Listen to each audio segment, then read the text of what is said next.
আসসালামু আলাইকুম। ২০২৫ সালের দাখিল পরীক্ষার রুটিন প্রকাশ করেছে। বন্ধুরা, তোমাদের সুবিধার্থে পিডিএফ ফাইলটির লিংক আমরা এই ভিডিও ডেসক্রিপশনে দিয়ে দিয়েছি।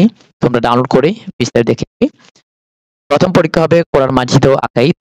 এখানে দেখো বাংলাদেশ বোর্ড দেওয়া হয়েছে। বলা হয়েছে সকলকে জানতে আসছে যে বাংলাদেশ মাধ্যমিক শিক্ষা বোর্ডের ২০২৫ সালের দাখিল পরীক্ষার বর্ণিত সময়সূচি। তো তোমাদের সকল পরীক্ষা ১০টা থেকে ১টা পর্যন্ত হবে। বিকেল কোনো পরীক্ষা হবে না। তারিখ দিন দেওয়া আছে, বিষয় কোড দেওয়া আছে। প্রথম পরীক্ষা হবে কোরআন মাজিদ ও তাজবিদ। ১০ এপ্রিল পরীক্ষা হবে প্রথম পরীক্ষা। এরপরে আরবি দ্বিতীয় পত্র, আরবি প্রথম পত্র, এরপর গণিত, এরপর বাংলা প্রথম পত্র, বাংলা দ্বিতীয় পত্র, এরপরে হাদিস শরীফ, এরপর আকাইদ ও ফিকহা ইংরেজি প্রথম পত্র এবং ইংরেজি দ্বিতীয় পত্র। তোমরা এই যে এখানে দেখতে পাচ্ছ তারিখ সহ দেওয়া আছে। এরপরে ফোরনীতি ও নাগরিকতা, কৃষিশিক্ষা, গাছবিজ্ঞান, মানবিক, উর্দু, ফার্সি যে নিয়েছে আর কি, এটা তো অতিরিক্ত অংশ আর কি, অতিরিক্ত বিষয়, অপশনাল বিষয়।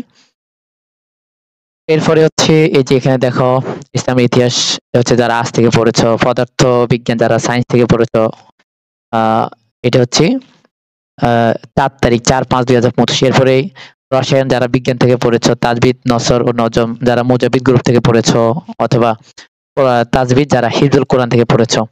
এরপরে তথ্য ও যোগাযোগ প্রযুক্তি, জীব বিজ্ঞান, এরপর হচ্ছে উচ্চতর গণিত, এগুলো হচ্ছে তত্ত্বীয় অর্থাৎ অপশনাল বিষয়। এরপরে আসো ব্যবহারিক পরীক্ষা। ব্যবহারিক পরীক্ষার সময়সূচি এখানে দেওয়া আছে 14/৫ এত থেকে 18/৫ পর্যন্ত, যেখানে বিস্তারিত আলোচনা আছে। আর নির্দেশনা দেখো, বিশেষ নির্দেশাবলী রয়েছে। পরীক্ষার শুরুর ৩০ মিনিট আগে তোমাকে পৌঁছতে হবে। এরপরে প্রশ্নপত্র উল্লিখিত সময় অনুযায়ী পরীক্ষা অনুষ্ঠিত হবে, পরীক্ষা গ্রহণ করতে হবে। যে এখানে অনেকগুলো নিয়ম দেওয়া আছে, যে ১ থেকে ৭ পর্যন্ত দেখে নাও। এরপরে হচ্ছে ৮ থেকে ১৩ পর্যন্ত দেখে নাও।